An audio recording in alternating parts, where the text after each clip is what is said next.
Yo tengo un caso de herencia que le dejaron efectivo, es heredero único, pero le dejaron más de 1 millón en efectivo al heredero, pero todavía no queda ante notario la parte de la adjudicación de propiedades y todo lo que le dejó su mamá. Sí. Si queda hasta este año lo tengo que registrar o el año pasado, que fue cuando sucedió. Yo creo que se haga la adjudicación, porque debe de haber una adjudicación de bienes para que él ya tome propiedad y posesión de todos ellos. Entonces, miren, cuando ocurre la muerte de una persona, todos los bienes forman o se integran en una masa hereditaria, y eso le toca a los herederos o legatarios. O sea, ya tiene dueños, pero no sabemos quiénes son ni cuánto le toca a cada quien, pero eso ya tiene un dueño. Y entonces por eso tiene que venir la adjudicación, porque tú puedes ser heredera o puedes tener derecho en la masa hereditaria, pero no sabes qué te toca. Entonces a lo mejor eras la hija que mejor le fue porque fuiste contadora, y a los demás, pues como no estudiaron contaduría, pues les va mal, y entonces el papá dijo: mija, te quiero mucho, pero como a ti te va bien, pues no lo necesitas, entonces no te toca nada, ¿no? Entonces, ¿estás de acuerdo? A veces así pasa, ¿no? A veces así pasa, ¿no? Pero bueno, por eso tiene que haber una adjudicación. Pregunta hasta allá si les pasan el micrófono. Entonces hay que informar esta obligación. Ahora, ¿qué pasa? No tengo ingresos declarables, no tengo ingresos, aún así tengo que informar, sí.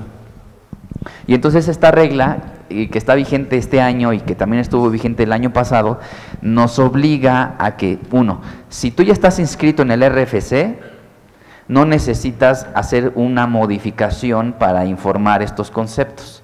Si no estás inscrito, te vas a tener que inscribir con una inscripción sin obligaciones, nada más para que te den tu clave, tu contraseña y tu RFC. Pregunta. Hola, buenos días. Yo tengo un caso en donde a mi contribuyente se le murió la esposa en septiembre del año pasado. Ok.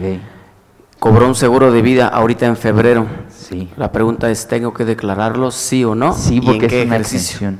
Bueno, habría que ver, porque el seguro de vida está exento. O sea, le depositaron en su cuenta 1.600.000. Pero es por el seguro de vida, ¿no? Entonces, está exento el seguro de vida. Entonces vamos a ver más adelante que el artículo 151 dice ahí que presentan declaración anual a aquellos que tienen ingresos en un año de calendario, excepto, o sea, no presentan declaración anual los que obtuvieron ingresos exentos o por los que ya se hizo un pago definitivo. Pero si se informa viáticos, casa habitación y herencias o legados. Aquí es un seguro de vida, entonces este está exento. Habría que checar el 93. Si hay un tope, no recuerdo bien ahorita si hay un tope para la exención del seguro de vida, pero seguro sí hay, seguro sí lo hay, ¿sale? Y otro, nada más confirmar si no se trata de un ingreso por herencia o legado, ¿sale? Ahorita lo voy a checar porque si no, no duermo. Porque me da la impresión que el reglamento lo considera como ingreso por herencia o legado, el seguro de vida, pues déjame checártelo, ¿sale? Ahorita si me acuerdo, te lo resuelvo, pero nada más habría que checarlo, ¿sale? Bueno, entonces hay que informarlo. ¿Dónde se informa? Entran ustedes al sistema, ingresan con su RFC, su contraseña, y lo primero es que ya el sistema les va a capturar qué ingresos vas a declarar, y eso va a ser de acuerdo a la inscripción que tú tengas en el RFC. Si tienes obligación de salarios dada de alta, pues te va a aparecer ahí la palomita. Obviamente, si no aparece un ingreso que tienes que declarar, pues lo vas a tener que señalar, ¿no? Con la salvedad de que no has dado aviso al Registro Federal de Contribuyentes. Dalo para que no te sancionen por no dar avisos. Entonces, aquí yo selecciono, y en el rubro en donde yo informo estos conceptos va a ser en el siguiente. El sistema les va a decir que el SAT les hace una precaptura de la información. Todo lo que se hace o se informó por parte de retenedores, los pagos a proveedores, facturas emitidas o recibidas, se va a capturar y nada más te pide que la revises o en su caso la modifiques. Ahora, ¿en dónde yo informo? Verán ustedes que en el formato de la declaración vienen tres como que anexos principales. El primero es el de los ingresos y sus deducciones de cada uno de los capítulos que seleccionaste. El siguiente son las deducciones personales. Ahí vas a tú seleccionar, porque muchas ya aparecen. Si tú pediste tu CFDI y el RFC es correcto, ahí aparecen todas tus erogaciones. y entonces nada más tendrías que clasificar las que no detecta el SAT como ya deducción personal. Y el tercer anexo es el anexo de la determinación. Ya que capturaste toda la información, ahí te va a arrojar cuánto impuesto debes de pagar. En este último anexo tiene subanexos, por así decirlo. El primero es la determinación del ISR y el segundo es los datos informativos, y entonces ahí te va a preguntar en principio el sistema, vas a informar ingresos exentos, y te pone ahí entre paréntesis préstamos, premios y viáticos. ¿A poco esos son ingresos exentos? Los donativos sí, premios puede ser que haya exención, pero los préstamos son ingresos exentos, no. Pero bueno, si tú le dices que sí, te va a abrir todos los campos para que tú informes premios, donativos y préstamos, así como viáticos, enajenación de casa habitación y herencias o legados. Estos tres últimos se hacen en términos del 151 y los tres primeros en términos del 90 que acabamos de ver ahorita. Pero tienes que informarlos. Pregunta. Tengo una duda. El año pasado me pagaron dividendos, pero ahorita que veo mi declaración precargada, no hay CFDI, no timbraron. Fui a la empresa y no timbraron el pago de los dividendos. ¿Lo pueden hacer todavía? Sí, lo deben hacer. Pero ahora, me dicen que eso no lo tienen ¿lo tendrían que hacer en mis cuentas? ¿Qué tipo de contribuyente es? Es una SA. No, entonces, si es una SA, no usa mis cuentas, ¿no? No, usa su... Entonces, tiene que hacerlo con un pack o en la página del SAT, en servicio gratuito, pero lo tiene que hacer ahorita. Antes de aunque haya sido pagado el año pasado. Yo te sugiero que lo hagas antes de que presentes la declaración anual, porque si no, no va a checar. Así es. Y ahí tienes un acreditamiento muy importante, porque el artículo 140 te permite que tú acredites el impuesto pagado por la persona moral. No pagaron impuestos porque venían de la CUFIN de 2013. Por eso, es que ahí no importa. Vamos a ver más adelante que el impuesto pagado por la persona moral, a lo que se refiere la última oración del primer párrafo del 140, te dice que es el que resulta de multiplicar el dividendo por el factor y por la tasa del artículo 9. Entonces es una mecánica de cálculo. Okay. Pero lo tienes que obtener porque en muchos de los casos, si tu ingreso no supera o estás abajito del 30%, te genera una cantidad a favor o a tu beneficio. Okay. Y entonces, si no tienes ese CFDI, no te va a permitir el acreditamiento. Okay. Y entonces lo tiene que hacer porque el artículo 76 ahí obliga a que la persona moral, cuando distribuye dividendos, reduce capital, tiene que emitir un comprobante fiscal por el pago que hace.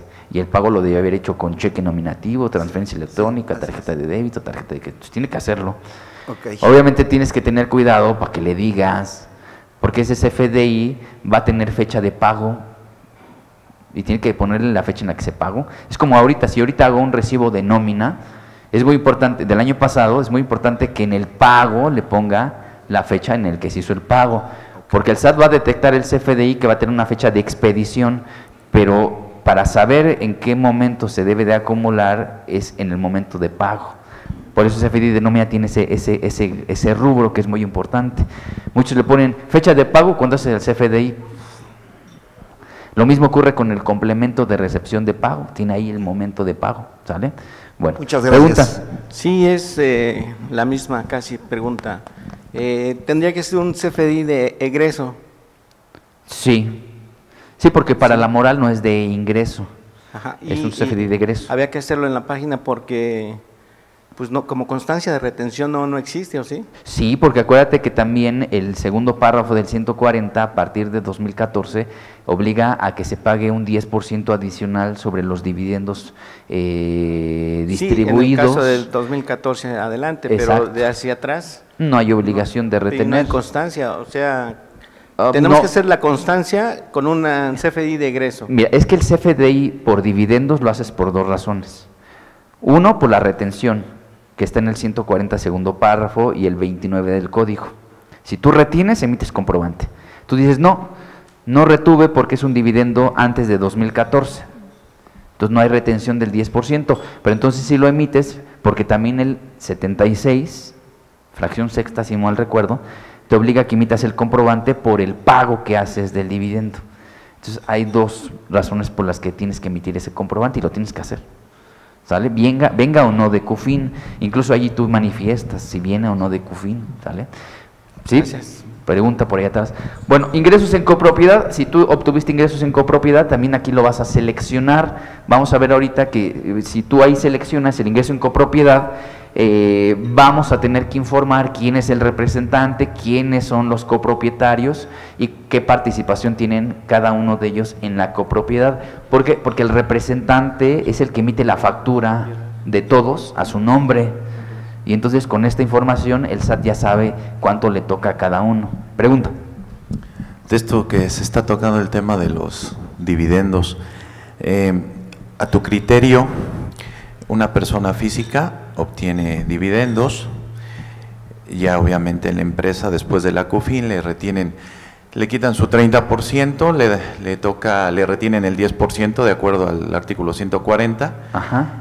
pero ya como persona física tienes ingresos, vamos a decir, arrendamiento, dividendos, ese 10% que te retuvieron la empresa, a tu criterio, ¿te lo puedes acreditar? Porque No. es definitivo. No, y no es que sea mi criterio, sino no se acredita. El artículo 140 dice que es un pago definitivo y entonces no se puede acreditar. Si es que imagínate, impuesto, otro que te retienen, aparte de que es parte de tu ganancia de la empresa como socio, y luego un 10, y luego como física, No, puedes llegar hasta el 35% de acuerdo a los rangos. Pues No, en este muchísimo país ser impuesto. empresario es un pecado, ¿no? Sí, pues la verdad es que sí. Mejor doy cursos. Fíjate, pagas el 30 corporativo, Sí. 10 de PTU va a 40. Si acumulas el dividendo, dices, bueno, acredito el impuesto pagado por la persona moral, pero es al 30%. Si el dividendo se va al 35%, pagas la diferencia, que va entre un Exacto. 3 y un 5%. Entonces lleva 40, 45, ¿no? Y después el 10 adicional, 55% de impuesto a un empresario Sí. que invierte aquí en el país y se la juega, ¿no? Sí. Y luego no quieren que anden comprando facturas. Gracias. Gracias. Bueno, nada más tocando ese Sí. punto, perdón. ¿Quién? Ah, sí. Sí. Se había analizado ese tema y bien, aunque la ley es clara respecto a que es un pago definitivo, se podría llevar a cabo, dependiendo del monto, bajo una impugnación esa devolución. ¿O ese es ¿La algo del todo? 10%? Sí, la del 10%. Sí, por la constitucionalidad, ¿no? Así es. Sí, sí, sí. Y yo creo que sí es violatorio del principio de proporcionalidad, porque no en otros capítulos no establecen ese 10 adicional, ¿no? Porque a mí sí. Es correcto. ¿Cuál es la justificación? Yo creo que sí. Es válido, ¿no? Y bueno, nada más para concluir, respecto a ese recibo que tiene que ver con distribución de dividendos, en la experiencia me he encontrado que no es muy común, y dado que no es muy común, hay tributos especiales, entonces habría que hablar con el proveedor que nos esté El dando PAC, ese servicio, sí. con el PAC, para que de manera exclusiva y específica, Lo abran, sí. exacto, nos Sí, porque apoyen con eso. un comprobante de egresos, bueno, sí puede ser, y creo que es más sencillo en la página del SAT, ¿no? Pero los PAC luego sí tienen ese detalle que no tienen habilitado el campo, no lo puedes hacer, entonces sí es un lío ese comprobante, ¿eh? Sí ha causado de repente medio problemático. Pregunta por acá. ¿Mandé? Solo los PACs, ¿verdad? Pero lo tendrías que hacer entonces, si lo haces en la página del SAT, hay una retención sin nombre y apellido, ¿estás de acuerdo? O sea, sí se puede hacer, pero no lleva nombre ni apellido y entonces no va a captar bien la información, ¿vale? Pero bueno, ¿dudas? ¿No? ¿Nadie? Bueno. Siguiente concepto. Resulta que una persona física puede considerar no ingreso un ingreso. ¿Han escuchado esos seguros de becas que te venden las aseguradoras? Dicen, mira, ahorra ahorita y cuando tu hijo se vaya a la universidad, lo que ahorraste se lo pagamos a su colegiatura, ¿no? Y todo lo que ahorres, lo que genera tu ahorro no paga impuesto. Pues es esto. Cuando una persona física entrega bienes en fideicomiso y el fideicomiso le genera rendimientos, esos rendimientos no van a ser ingresos para la persona física en tanto los destine a fines científicos. A fines políticos, bueno, vamos a hacer un fideicomiso para que los rendimientos los reciba nuestro gallo. Bueno, no sé si el suyo, ¿no? Para que lo reciba su gallo, ¿no? No sé quién sea, ¿no? Ya, ahorita ya se pone más calientito el tema electoral, ¿no? Ayer, ¿no lo vieron ayer en el Financiero? Se puso bueno, ¿no? y se va a poner mejor esto. Para fines religiosos, oye, yo soy muy católico, soy muy religioso, yo quiero dar una aportación, dicen que el 10%, ¿no? Pues se llama diezmo, ¿no? Pues mi 10% va para la iglesia, ¿no? Ahí está. O a los establecimientos de enseñanza o para financiar la educación de tus descendientes hasta nivel licenciatura. Y entonces, vean que aquí, esta es una muy buena opción para pues, no andarnos peleando por la deducción de colegiaturas de hasta 24,000 pesos, ¿no? ¿Cuánto uno no paga de colegiaturas en el año, no?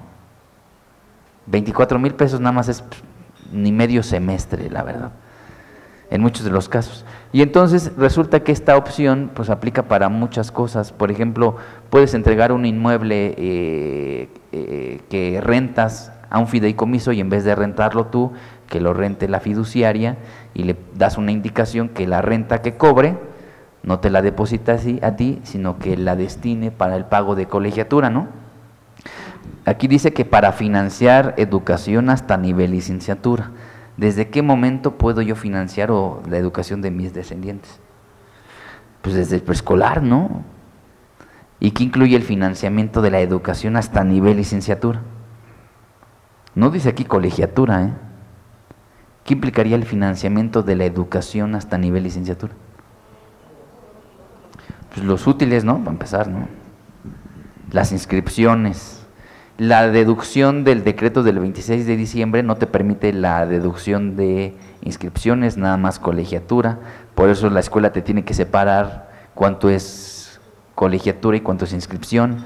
Pero aquí no te lo limita, ¿no? Oye, que reprobó todas y hay que pagar extraordinarios, pues órale, ¿no? Porque te cobran de todo las escuelas, ¿no?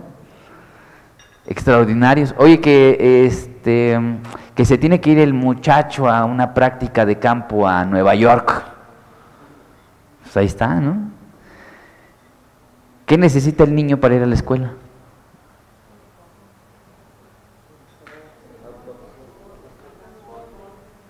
Es un coche, ¿no? No me gusta que se vaya en el metro, pues un coche para que se traslade, ¿no? Pues sí, ¿no? No dice, la verdad es que está muy ambiguo. Entonces no es lo mismo, por ejemplo, que yo cobre mi rentita, 100,000 pesos al mes, pague el impuesto, pensemos 30%, y me queden 70, ¿no? Y con esos 70 pague la colegiatura y todavía le tenga que poner 20 más, ¿no? Porque no me alcanzó. A que afecta al fideicomiso, los 100 no son ingresos, no pagan impuesto. Obviamente el fideicomiso te va a cobrar, ¿cuánto te cobra? Pensemos que te cobra el 10%, ¿no? Y entonces 100 menos 10, ¿cuánto te queda? 90, ¿no? Y entonces pagas 80 de la colegiatura de tu chamaco y restan 10, ¿no?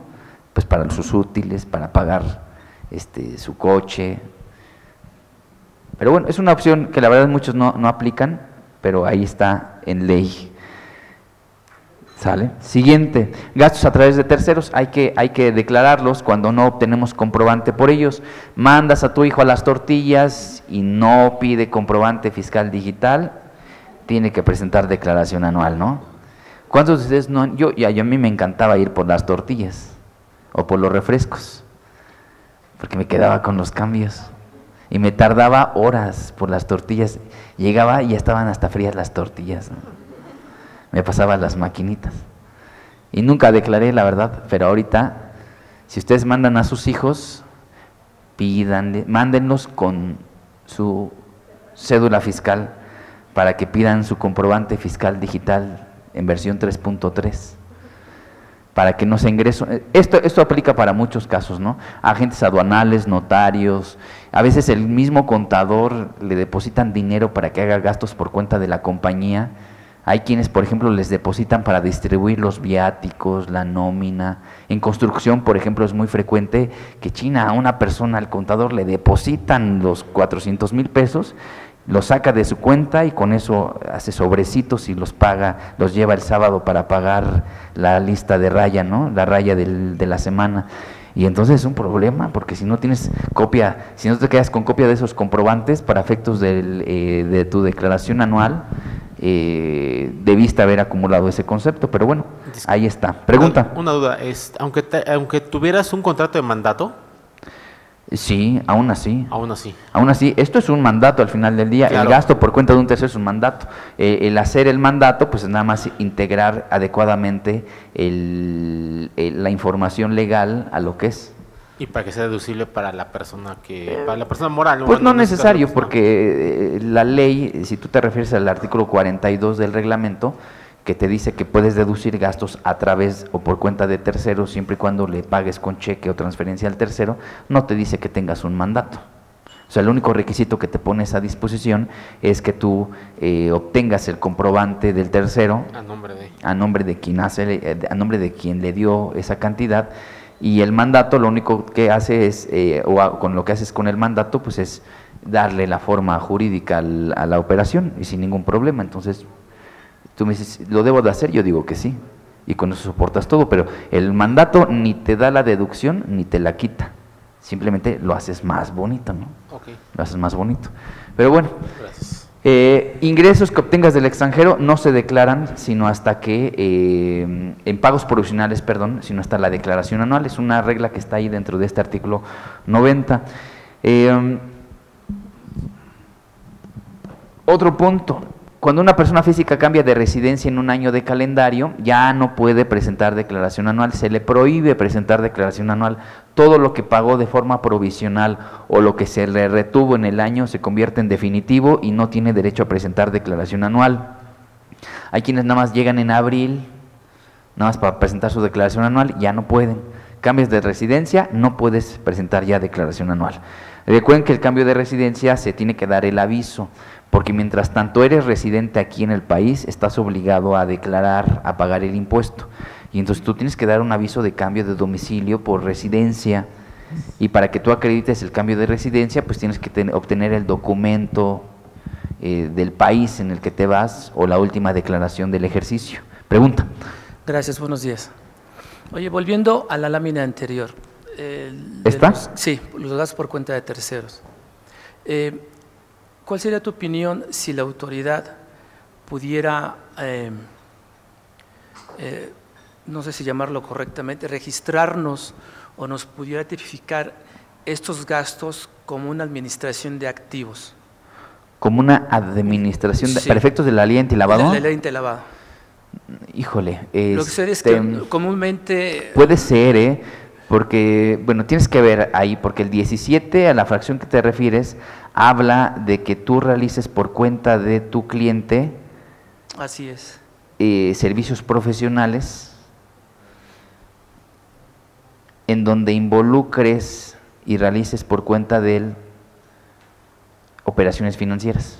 Así es. Entonces puede ser, porque la Digo, operación estás financiera, administrando tienes que tus checarlo, activos. porque sabes que tienes que checar las reglas de carácter general y el reglamento, porque ahí te definen que es una operación financiera. Sí, o sea, dice que transcurra en el tiempo, ¿no?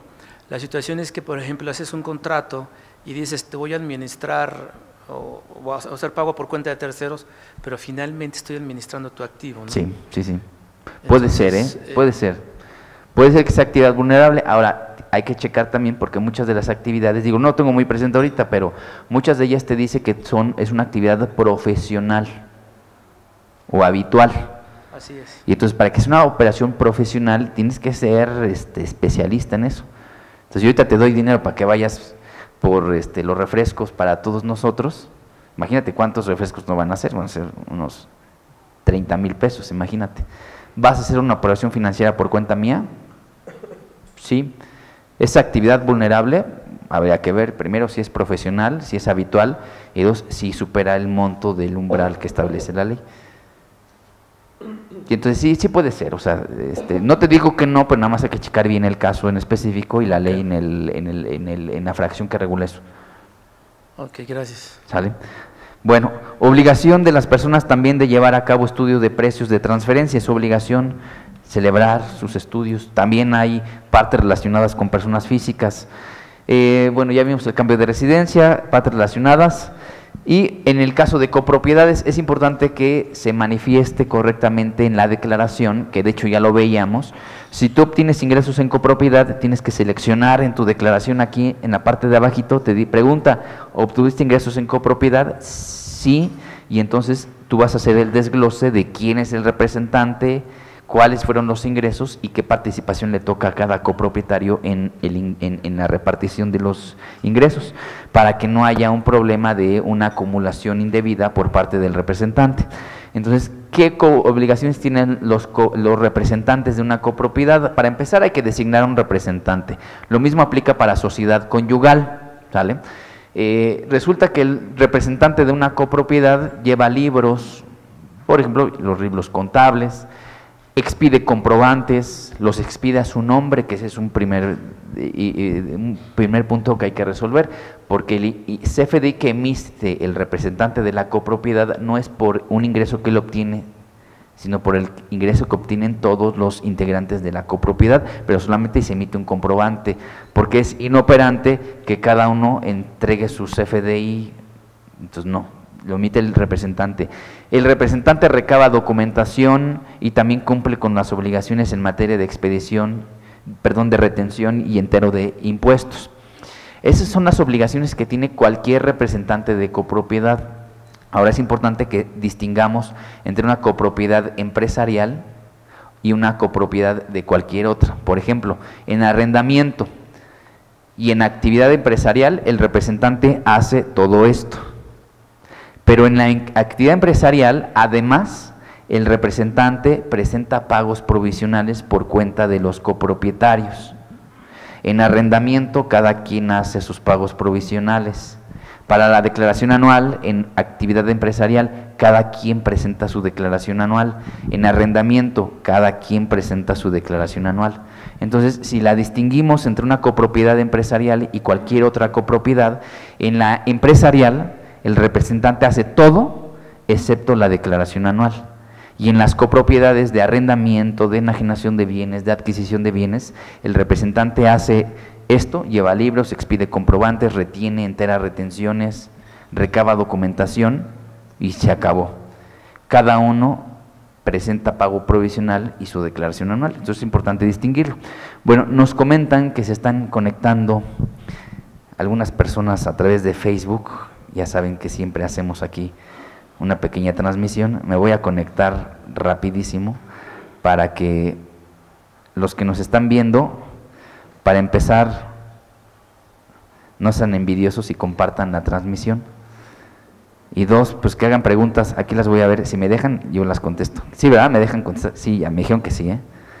Y aquí no, tampoco se pongan envidiosos. Entonces, ya me estoy conectando para ver aquí quienes preguntan y para seguir la transmisión. Hasta los candidatos no han visto que hacen sus Facebook Live. Yo decía, nada más Cadefi hace sus Facebook Live. No, también los candidatos.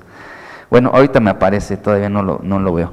Pero bueno, entonces es importante distinguir las obligaciones del representante de cada copropiedad. Lo mismo aplica para sociedad conyugal. La misma regla le es aplicable a los integrantes de una sociedad conyugal. Es lo mismo exactamente.